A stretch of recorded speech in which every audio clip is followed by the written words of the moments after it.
이솝 우화의 토끼와 거북의 경주 다 아시죠? 모르신 분 계시나? 눈만 꺼먹꺼먹하고 계신 분. 누가 이겼어요? 거북이가 이겼죠? 그러면 거북이가 왜 이겼을까? 여기는 정답이 없습니다. 거북이가 왜 이겼을까를 생각하셔야 돼요. 그러면 자기도 이길 수 있어요. 거북이가 왜 이겼을까? 토끼가 왜 잠을 잤을까?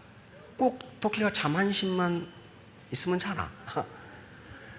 그런 걸 그러니까 이솝 우화를 읽으시더라도 why, 왜 그랬을까를 생각하시면 그럼 나는 어떻게 해야 되는 거예요? 토끼는 목표 지향적이 아니었어요. 다시 말하면 거북보다만 빠르면 된다고 생각했어요. 다시 말하면 토끼의 목표는 상대적 목표예요. 내가 절대적 목표에 도달하는 게 목표가 아니고 거북보다만 빨리 뛰면 된다. 다시 말하면 제 옆에 사람만 보았다고요. 거북은 절대 목표를 봤어요. 맨 마지막 목표를 보고 갔어. 그러니까 토끼가 쌩 하고 지나갔는데 만약에 토끼의 속도와 자기의 속도를 비교했다면, 즉 옆에 사람이 얼마나 잘 뛰는가만 봤다면 거북은 거기서 포기해야지. 그렇게 빨리 뛰어가는 토끼를 어떻게 따라가겠어요? 그러나 거북은 상대가, 경쟁자가 얼마나 빨리 뛰느냐에는 아무 관심도 안 뒀어. 그리고 목표를 향해서만 갔어.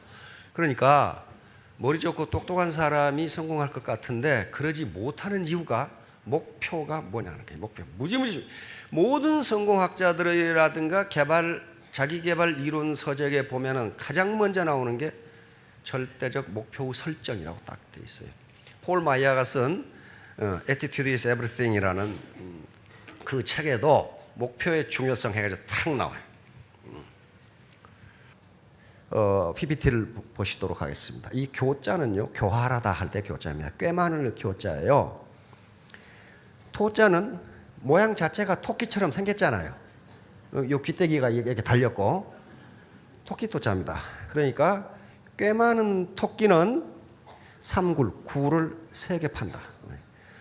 토끼는 굴 하나만 가지고는 잡혀먹어 죽는답니다. 그래서 굴을 3개 파야 그래도 천수를 누릴 수 있다고 해요. 그러니까 굴을 3개 정도 파놔야 어디선가 뭐가 포식동물이 쫓아가면 가장 가까운 굴로 튀어 들어가는 거란 말이에요. 그럼 이 말이 무슨 말인가 보도록 하겠습니다. 다음. 자, 교토 3굴. 이 말은 사마천의 사기 맹상군 열전에 나오는 이야기입니다. 실제로 맹상군이 이렇게 했어요. 만들어낸 말이 아니고 요 맹상군, 꽤 많은 토끼는 숨을 곳을, 굴을 3개를 만든다. 현대사회 입장에서 이야기하면 유비무환입니다. 유비무환. 요 말은 서경에 나오는 말인데 또 춘추 좌전에 나오는 말인데 미리 준비해두면 무환, 걱정거리가 없어진다. 미리 준비해두면 걱정거리가 없어진다. 요즘 뉴스에 계속 나오는 게 우리나라 노인 빈곤 문제하고 자살 문제가 또 계속 나오더라고요. 근데 그 데이터, OECD 데이터를 볼 때마다 아주 볼 수가 없어요. 우리나라 노인 빈곤율, 거기서 노인은 65세 이상 인구입니다. 노인 빈곤율이 몇 %라고 뉴스에 들었어요? 예? 아무도 안 들었네. 아무도 안 들었어요. 우리나라 노인 빈곤율, 65세 이상 노인의 빈곤율이 45.1%예요. OECD 평균의 3배입니다. 자살률은 세계 최고죠. 세계 최고인데 그 그래프를 보면은 아주 절망이야, 절망. 그런데 노인들에게 자살하시기 전에 노인들에게 설문을 해놓은 게 있어. 자살하고 싶은 충동을 느끼신 적이 있습니까? 거의 80%가 yes. 그 이유는 무엇입니까? 사는 것이 죽는 것보다 힘들어서. 그러면 그 구체적인 이유, 경제적 빈곤 45%, 질병 35%. 그런데 질병도 가만히 보면 몸이 아픈데 병원에 갈 돈이 없어. 그러니까 질병도 경제적 빈곤이에요. 그리고 나머지 한 10여 %가 외로움, 가족과의 불화, 뭐 이런 것들이에요. 그리고 우울증, 그런 것들인데, 그러니까 경제적 빈곤이 거의 80%예요. 이 문제를 누가 해결해야 돼? 누가? 뭐요? 내가 해결할 수밖에 없어. 언제? 사지가 멀쩡할 때. 사지가 왜? 국가가 해주기 싫어서 안 해주는 것이 아니고 재정이 없어. 재정이 그렇잖아요. 재정이 없어요. 그러면 국가가 해주기를 기다릴 수가 없어. 내가 내 문제를 사지가 멀쩡하고 쿨헤드, 내가 판단할 수 있을 때 해결해야 된다고요. 안 그러면 나중에 사는 것이 죽는 것보다 힘들게 됩니다. 힘들게 돼. 자, 다음 여기 유비무환이에요. 자, 현대를 불확실성 시대라고 합니다. The Age of Uncertainty. 이건 1977년에 나온 갈브레이스라고 하는 하버드 대학 경제학 교수인데, 현대 사회는 불확실성 시대다. 내일 무슨 일이 어떻게 일어날지 아무도 모른다 그랬거든요. 근데 이게 1977년이에요. 그러면 지금 2015년은 어때요? 더 불확실성이에요. 제가 전번 주에 얘기했는데 2018년부터 우리가 인구 절벽에 직면합니다. 뒤에 다시 나올 거예요. 다시 말하면 인구 절벽이라는 게 뭐냐면은 근로 세대의 수가 줄어들기 시작해. 그럼 어떻게 돼? 생산성은 떨어질 거고, 세금은 줄어들 거고, 부양해야 할 노인은 늘어가고, 그거 뭘 어떻게 하냔 말이죠. 자, 다음. 자, 이거예요. 자, 요거 보세요. 요게 우리 미래 세대인데 애들을 안 낳아. 작년도에 우리나라 결혼율 최저라고 그러죠. 이 처녀들이 결혼을 안 해. 결혼을 못하는 건지 안 하는 건지. 우리 인구가 지금 큰 문제. 그 다음에 이제 고령화 사회, 이 초고령화 사회, 요건 65세 이상 인구가 20% 이상 되는 시대를 초고령화, 우리는 지금 고령화 시기고, 이때를 초고령 사회라고 지금 이야기를 합니다. 그런데 요 봐서요. 이게 큰 문제예요. 요 핵심 생산 연령, 요게 굉장히 중요한데, 국가 경제를 지탱하고 세금을 걷는데 굉장히 중요한데, 2012년부터 이게 떨어진다니까요. 근로세대가 점점 떨어져. 근데 이놈의 의사들 때문에 죽지를 않으니까 계속 여기는 돌아오, 이거 이제 인구는. 그래서 여기서 크로스가 돼버린단 말이에요. 크로스가. 이게 큰 문제예요. 그러면 국가나 사회가 나를 책임지라? 그럼 국가나 사회가 나빠서 그런 게 아니라 세금이 없어. 세금이. 돈이 없어요. 돈이 없는데 어떡하냐 이 말이야. 그래서 스페인 같은 경우는 근로 연령을 75세로 올리려고 하고 있어 지금. 그 말은 일이 낭만적이니까 일해라 그 말 아니고, 미안하지만은 75살까지 일 안 하면 연금 안 주겠다 그런 말이죠. 그렇게 돼버렸어요. 그러면 언제 우리가 그렇게 될 줄을 어떻게 하냐. 지금 이렇게 가고 있어요. 지금 노령화 속도가 가장 빠른 나라가 어디? 예, 대한민국이에요. 지금 대한민국. 그러니까 유비무환. 자, 다음. 자, 보세요. 인구가 초고령사에 들어가면 어떻게 되는지. 일본이 지금 20년째 불황인데, 일본이 이때 초고령사에 들어갔습니다. 경제 성장률이 어때요? 계속 떨어지죠. 왜냐하면 노동 인력이 줄어드는데 경제가 어떻게 성장하냔 말이에요. 근데 우리 경제 성장률이 어떻게 돼갑니까? 떨어지죠. 이걸 잠재 성장률이라고 그래요. 잠재 성장률이라는 것은 그 국가가 가지고 있는 자원, 즉 노동력과 자본을 가장 효율적으로 사용했을 때 경제가 얼마나 성장하느냐, 그것이 잠재 성장률인데, 죽어라고 성장해도 3.2%밖에 안 된다 이 말이에요. 그런데 근로인구가 떨어지면 이렇게 가다 이때부터 마이너스 성장이 계속된단 말이에요. 이건 큰 재앙입니다. 재앙 중에도 보통 재앙이 아니에요.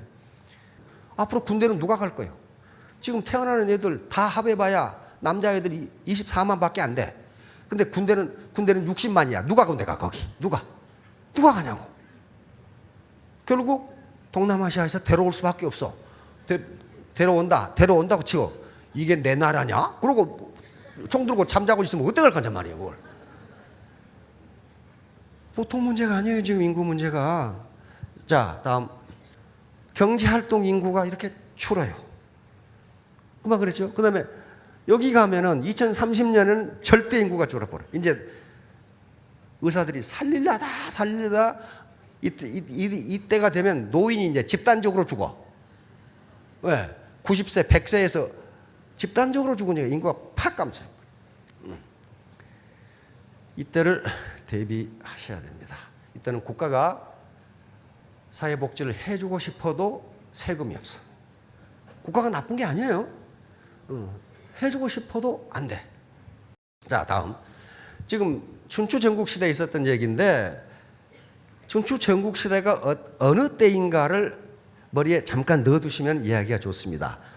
중국의 역사는 사망오제 시대, 이때는요, 뭐 중국 역사를 왜 우리가 알아? 그런 게 아니고 이때는 국경이 있었던 때가 아닙니다. 전부 다 그냥 왔다 갔다 하고 이쪽에 같은 얼굴색이 대충 노랗고 약간 시커멓고 노랗고 그러니까 다 똑같아요. 그러니까 하나라, 상나라가 있다가 주나라, 여기가 춘추 전국시대입니다.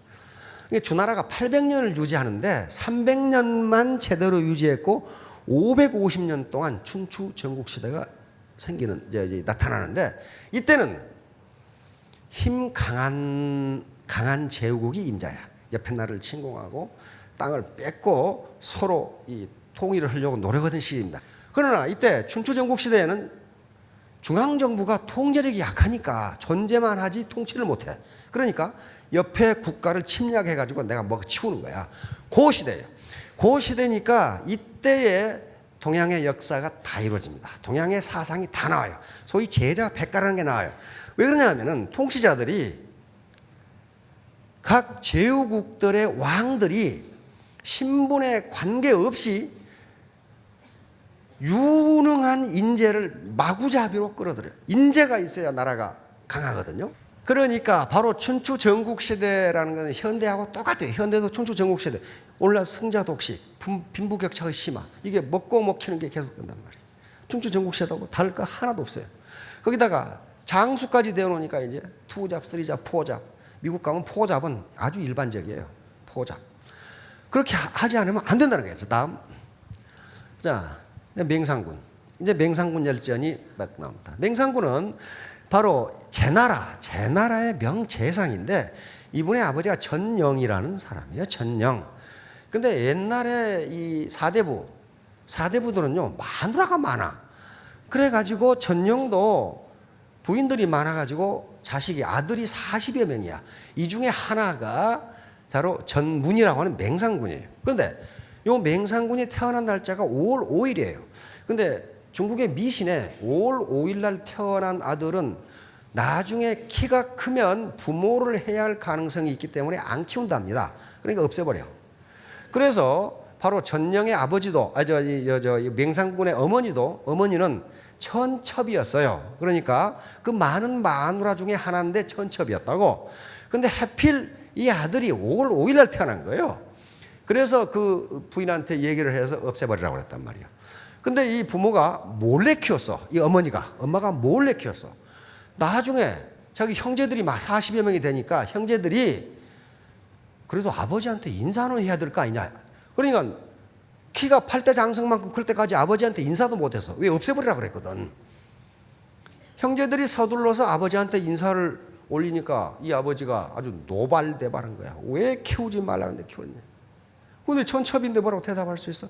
이때 맹상군이 대답을 합니다. 아버지, 사람의 생명은 하늘로부터 받는 겁니까? 문으로부터 받는 겁니까?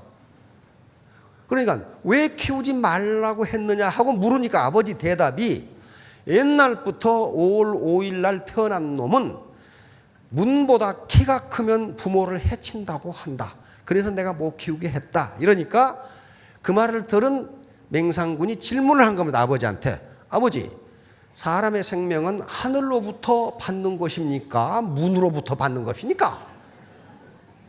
그러니까 하늘로부터 받는 것이라면 아버지가 관여할 일이 아니고 문으로부터 받는 것이라면 그놈의 문을 훨씬 높여버리면 그 키에 닫을 놈이 한 놈도 없지 않습니까? 그건 맞는 말 아니야. 아버지가 가만히 들어보니까 그건 맞는 말이거든.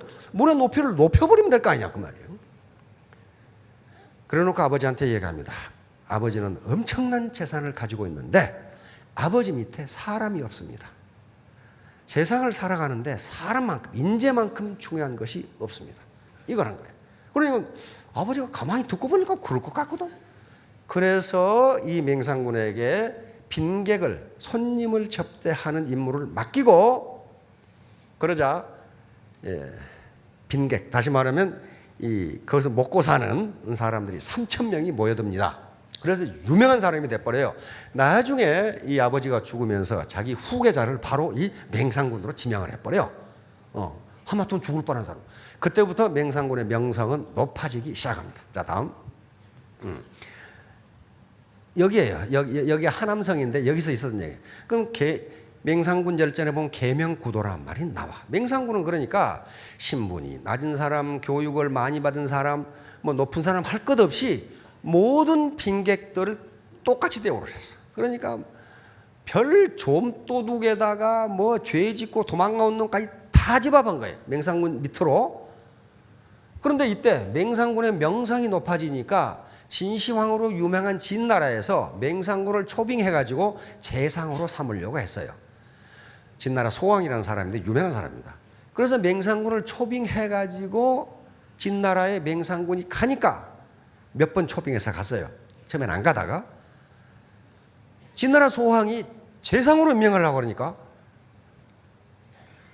지가 재상이 될 놈이 가만두겠어요? 모함을 해가지고 죽여버려야 되겠거든. 그래서 소왕한테 얘기했어요. 왕이시여, 저 맹상군이라는 놈은 제 나라 사람이기 때문에 만약에 진나라와 제 나라의 이익이 충돌되면 저놈은 제 나라 편을 들 것입니다. 왕이 딱 두고 보니까 그럴듯하거든. 그러니까 저놈을 당장 잡아서 가두고 죽여버려라 그랬단 말이에요. 이제 죽을 위기에 처해 있어요. 큰일 났거든. 큰일 나서. 그 당시에 뭐 전화가 있는 것도 아니고 핸드폰이 있는 것도 아니고 좀 가둬버렸어요. 근데 꾀를 내야 되겠죠. 꾀를 내는데 가장 왕에게 설득력이 있는 게 누구예요? 베개 및 송사예요. 애첩. 맨날 왕이 품고 자는 애첩을 구워 삶아야 되겠다고 생각했어요. 그런데 애첩한테 가서 맹상군을 석방해달라고 왕한테 간청을 해달라고 그러니까 호백고를 달라는 거예요. 호백고라는 게 오늘 같은 밍크예요. 밍크. 여우의 겨드랑이 털로 만든 밍크. 그 여우를 몇 마리를 잡아야 그걸 드렸어요. 그런데 그걸 가지고 왔어. 가지고 왔는데 왕에게 이미 줘버렸어. 하나 가지고 왔는데 줘버렸다고. 이거 큰일 났거든. 그러니까 맹상군이 거느리고 온 학식이 높은 학자들한테 이걸 어떻게 했으면 좋겠냔 말이야. 학식이 높은 학자들은 요 사고 구조가 매우 함정이기 때문에 비함정인 건 생각을 못해. 그런데 이때 개 흉내를 잘 내서 좀 도둑질을 잘하는 놈이 한 놈 있었어. 그럼 걱정하지 마라 이거야. 내가 오늘 밤중으로 가져오겠다 이거야. 그래가지고 개처럼 위장을 해가지고 요 애첩 방에 임금님 방에 들어가가지고 호백구를 가져와 버렸어. 그래가지고 애첩한테 줬어. 애첩이 밤새도록 임금을 구워 삶아가지고 석방해라 이렇게 된 거예요. 석방해라. 그럼 뭐부터 해야 되겠어? 석방됐으면 여권부터 위조해야 돼. 신분증, 통과 그 당시 다 지키고 있으니까 통과증을 또 위조를 잘하는 놈이 있어가 또 위조를 했어. 이게 위조를 했어. 그래가지고 가는데 문제는 뭐냐면 여기를 통과해야 돼. 여기가 함곡관이라는 관문이에요. 그러니까 여기가 중원으로 나가는 길인데 이 길이가 8km나 되고 아주 양쪽은 깎아지는 절벽이기 때문에 여기다 문을 만들면 아무도 여기를 통과를 못해. 여기를 통과해야 되는데 이 함곡관의 규칙은 새벽닭이 울어야 문을 열어. 그런데 뒤에 소왕은 자기가 맹상군을 놓아준 것을 후회를 하고 잡아 죽이기 위해서 군대가 쫓아와. 이거 큰일 났죠. 이 문을 열어야 되는데 뒤에는 군대가 쫓아오고, 그런데 마침 요 닭울음 소리를 잘한 놈이 있었단 말이야. 이게 계명이에요. 닭울음 소리를 잘한 놈이 영락없이 닭울음 소리를 내니까 요 주변 마을에 있는 놈의 닭들이 다 울어. 옛날 시골에서 보면 장닭이 하나 울면은 온 동네 닭이 다 울어. 다 울죠. 그렇게 해가지고 여기를 통과한 거예요. 이게 계명구도입니다. 다시 말하면 얼른 보기에는 하찮은 재주 같지만은 그런 재주가 결정적인 순간에 도움이 된다. 이게 계명구도예요. 그러니까 자기 이 파트너 중에 아이고 저걸 갖다 써나, 그런 사람도 군뱅이도 재주는, 뒹구는 재주가 있다고, 뭔가 재주가 있다니까요. 그래서 제나라로 가자마자 재상으로 등용이 됩니다. 이제 풍한이라는 사람이 나오는데, 맹상군이 빈객을 그렇게 많이 대접하고 그러니까 아무나 와. 어느 날 맹상군에게 풍한이라는 사람이 와서 그러면 면담을 합니다. 자네는 뭘 잘하나? 뭐 좋아하는 것은 뭔가? 그랬더니 풍한이 대답하기를 나는 잘하는 것도 없고 좋아하는 것도 없소이다. 이렇게 대답을 했거든. 그래서 숙사가 A 숙사, B 숙사, C 숙사가 있는데 제일 못한 데가 C 숙사야. C 숙사에 배정을 했어. 왜? 좋아하는 것도 없고 잘하는 것도 없는 놈을 B 숙사, A급, B급이 아니야. C급이야, 이놈은. 근데 C 숙사에는 뭐만 나오냐면 고기 반찬이 안 나오고 채소만 나와. 그게 놔두니까 풍한이 계속 불평을 해. 왜 고기 안 주냐고 불평을 해. 그러니까 맹상군이 풍한을 B 숙사로 옮겨줬어. 그러니까 B 숙사는 매일 고기가 나오는 숙사야. 그런데 이제 고기까지 먹는데 또 불평을 해. 왜 내가 타고 나갈 자가용이 없냐 이거야. 다시 말하면 왜 수레 안 주냐, 수레. 그러니까 수레를 주려면 A 숙사로 옮겨야 돼. A 숙사로 또 옮겨줬어. 옮겨주니까 그래도 불평을 해. 왜 집을 안 주냐 이거, 집. 그래서 맹상군이 이 사람이 이렇게 불평을 하는 데는 무슨 이유가 있을 것이다 해서 자기 수하들을 시켜서 노모가 살고 있는 것을 가보니까 노모가 너무 빈곤하게 살아. 그러니까 요거 때문에 그런 거예요. 그래서 노모에게 살 수 있는 집을 마련해주고 음식을 이 식물을 제공해 주니까 그때부터 불평이 없어. 노모 때문에 그런 게, 노모 때문에. 그리고 1년이 지났어. 1년이 지났는데 손님이, 빈객이 계속 오니까 맹상군이 자기 영지에서 난 쌀만 가지고는 먹일 수가 없어. 그래서 자기 영지 설당이라고 하는, 지금 이 산동반도 쪽인데 거기에다가 이 대부금 놀이를 했어. 돈놀이를 했어. 돈놀이를 하는데 1년이 지나도 이자를 갚는 놈이 없어. 원리금을 갚는 놈이 없어. 그래서 누가 가서 이자 좀 받아오느라, 원리금을 좀 받아오느라. 그러니까 1년 동안 아무것도 안 하고 놀던 풍한이 내가 가겠습니다 하고 나섰어요. 그래서 풍한이 가면, 그러니까 이제 차용증을 전부 주면서 요게 차용증이다. 가서 빌려간 대로 원리금을 받아오느라 하고 갔어요.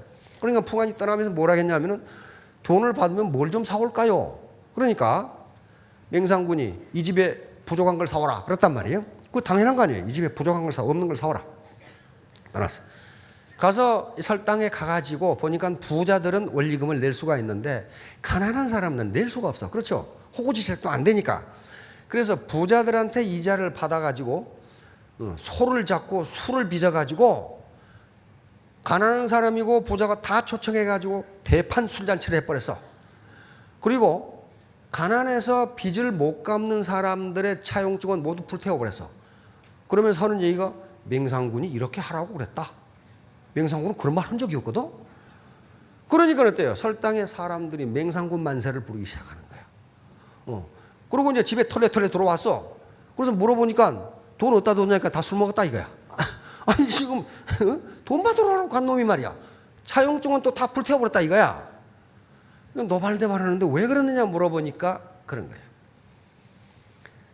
맹상군 이 대감님의 집안에는 보화가 널렸습니다.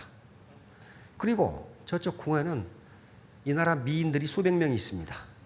이 집에 부족한 것은 보화도 아니고 여자도 아니고 오름, 의라고 하는 겁니다. 요것이 없으니 요걸 사왔습니다. 그렇게 된 거예요. 그러니까 맹상군도 굉장한 사람이기 때문에 그런가 하고 이해가 넘어갔어요. 그런데 요 왕이 민왕이라는 사람인데 이 대차나라 얼마 후에 맹상군을 제상자리에서 해임해버렸어. 해임해버리니까 자기 영주로 돌아가야 돼. 그러니까 서울에서 벼슬을 하다가 해임해버리니까 자기 고향으로 가야 된다고 지금. 설당에 가니까 설당의 백성들이 맹상군이 오니까 20리 밖까지 나와서 환영을 하는 거야. 맹상군 만세를 부르면서. 왜? 부채를 다 탕감해 줘버렸거든. 그래서 그때서 맹상군이 자네가 사온 의라는 것이 내가 뭔 줄을 이제 똑똑히 알겠네.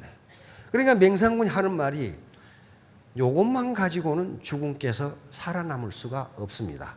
이제 굴을 하나 팠고요. 2개를 더 파야 됩니다. 그래야만 베개를 높이 베고 사실 수 있습니다. 그러면서 교토 3굴이라고 합니다. 영리한 토끼는 굴을 3개 파야 살 수 있다고 합니다. 내가 주군께 굴 2개를 더 파드리겠습니다. 허거는 맹상군에게 요구해서 황금 500근 하고 수레 50대를 자기에게 달라고 그랬어요. 주니까 바로 옆에 양나라, 맹자의 맨 처음에 보면은 이 양해왕 장구라는 건데 그 양나라 해왕이에요. 가서 풍한이 설득을 합니다. 이렇게 유능한 인재 다 아시죠? 다 알아. 맹상군이 누군지를 다 알아. 이 맹상군을 먼저 재상으로 삼는 나라가 천하를 통일할 겁니다. 양나라 회양이 좀 떨떠름한 사람이거든. 그런가 하고는 이 풍한에게 황금 1000근과 수레 그다음에 여러 가지 보금을 주고 맹상군을 재상으로 초청을 합니다. 그때 풍한은 먼저 가서 맹상군에게 뭐라고 했냐 하면은 거절하십시오. 이렇게 거절하십시오. 그러니까 이게 제 나라 국경을 양나라에서 통과하니까 국경 경비대가 궁중에 보고를 하겠죠. 양나라 해왕이 맹상군을 재상으로 삼기 위해서 황금 1000근과 수레 500대를 보냈습니다. 그러니까 제 나라 조정에서는 난리가 났어요. 저놈이 양나라 재상으로 가면 우리가 성치 못한데? 이렇게 된 거예요. 그렇게 되자 민왕은 맹상군에게 사과하고 다시 재상으로 등용을 합니다.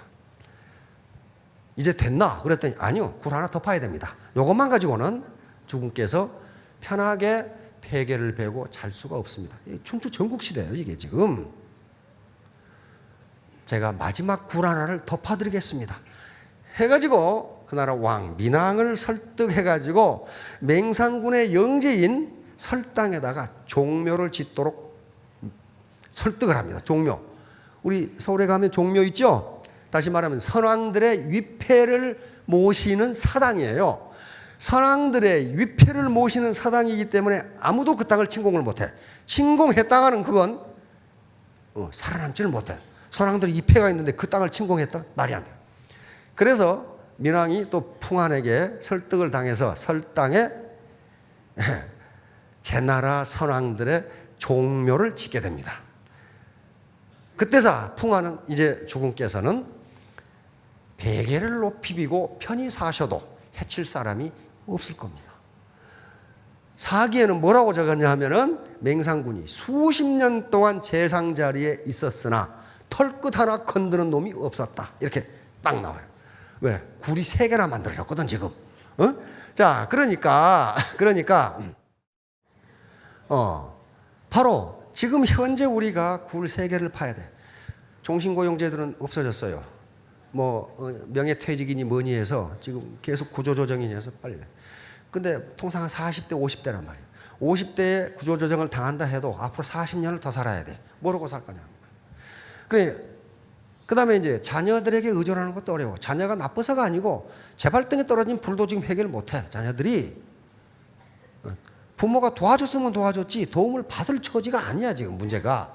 이런 것들이에요. 그래서 이제 국민저축이라든가 이런 거, 이제 국민연금을 만들었어요. 그러니까 대부분 다 국민연금을 드실 텐데 그게 굴 하나가 됩니다. 국민연금이. 근데 그게 겨우 호구지책도 안 되는 수준이에요 지금. 그럼 굴 하나가 더 있어야 되는데 그건 자기 기존의 재산이 있을 겁니다. 그리고 그 2굴만 가지고도 안 돼요. 안 된다고 어디 뉴스에 나오더라고. 그것이 현재 소득의 소득 대체율이 40%밖에 안 된대. 연금 저축이 국민연금하고 회사에서 들어준 연금 저축을 합해도 현재 벌고 있는 소득의 40%밖에 안 된다고 말이에요. 그러면 굴 하나를 더 파야 돼요. 더 파야 돼. 그것이 애텀이라는 굴이에요. 한번 파보세요. 파보는데 대부분 지금까지 이 생업을 가지고 계셨기 때문에 굴 2개는 있어요. 어려울 때 도피할 수 있는 굴이 돼야 됩니다. 애터미가 여러분들의 생명을 지켜줄 수 있는 하나 굴이 되기를 바랍니다. 자, 염은 이게 더울 염자고 이 서늘할 양자입니다. 그러니까 맹상군이 재상일 때 높은 벼슬이고 재산이 많을 때는 와서 아부하는 놈이 무척 많았는데 벼슬에서 쫓겨나니까 한 놈도 없더라 그 말이야. 한 놈도 없더라. 그러니까 대감집 개가 죽으면 문전성시인데 대감이 죽어버리면 한 놈도 안 오더라 그 말이야. 요 얘기예요. 그러니까 맹상군이 화가 났어요. 내가 저기들에게 얼마나 잘해줬는데 내가 벼슬에서 물러나고 재산이 없어지니까 코빼기도 안 보인다. 그래서 내가 근데 다시 또 풍안의 노력으로 재산이 또 됐잖아요. 그러니까 또 몰려오는 거예요 또. 그러니까 풍안에게 맹상군이 내 이놈들 오기만 하면 얼굴에다 침을 뱉어가지고 내 모욕을 줘야 되겠다. 그러니까 풍안이 대답합니다. 주군 그렇게 하지 마십시오. 그것이 세상 인심입니다. 그러면서 뭐라고 그러냐면 아침에 시장은 사람으로 북적거리는데 저녁에 시장은 아무도 없습니다. 그러면 아침에는 사람들이 시장을 사랑해서 아침에 모여드는 것이 아니고 시장에 가면 뭔가 이익이 있기 때문에 가는 겁니다. 저녁에 시장을 떠나서 사람들이 없어지는 것은 더 이상 있어봐야 얻을 게 없으니까 가는 겁니다. 그러면 사람들이 주군께 붙어 있어서 이익이 되면 오는 거고 이익이 없으면 떠나는 건데 그걸 가지고 뭘 그러십니까? 똑같이 대하십시오. 이게 염량세태예요. 그러니까 다시 말하면 원망할 거 하나도 없다 그런 말이에요. 입장을 바꿔놓고 생각해봐라. 당신에게 와서 이익될 게 하나도 없는데 뭐 때문에 오겠냐 말이에요. 그러니까 요거 친구한테 가서 너 애터미 해봐라. 너나 해라. 그랬을 때 그걸 실망하지 말아요. 근데 폴 마이어라고 하는 미국의 아주 이 보험 왕이 있어요. 보험 세일즈 왕이 있어요. 그 책에 보면은 Attitude is Everything이라는 책에 보면 뭐라고 돼 있냐면은 14사람을 만나서 설득을 할 때 한 사람이 보험에 가입해 준다. 그렇게 돼 있어요. 그러면서 폴 마이어는 뭐라고 써놨냐면 14사람을 만나기 위해서는 전화는 수십 배 했다는 거예요. 더 많은 사람에게 전화를 했는데 겨우 14사람을 만났는데 그중에 한 사람만 보험에 가입해 준다. 그러니까 어때요? 10명 만나서 애터미 하라고 권장해서 한 명 하면 성공이야. 그게 염량세태예요. 성공이라고요. 네, 바로 태도. 바로 폴 마이어가 이야기했던 Attitude is everything. 태도는 마음가짐입니다. 내 마음가짐, 내 학력이라든가 지금 경력, 연령, 성별 이런 게 중요한 게 아니고 바로 거북이처럼 절대 목표가 있는 것이냐, 상대 목표, 옆에 사람만 보는 것이냐에 달라있다. 그럼 능력은 1%만 있으면 늘 우리가 강조하는 거예요. 나머지 99%는 스폰서와 파트너가 협력해가지고 재심 합력해가지고 이루어간다. 그렇게 했을 때 뭐가 되냐? 신사숙녀가 되고 신사숙녀가 되면 성공한다. 다시 말하면 멋있는 사람이 성공한다. 멋있는 멋은 바로 내 자기 능력과 인품을 동일하게 갖춘 사람. 멋있는 여기 계신 분들은 보니까 굉장히 멋있는 분들인데 3년 후 5년 후에 스타마스터 로얄마스터가 모두 되시기 바랍니다. 예, 감사합니다.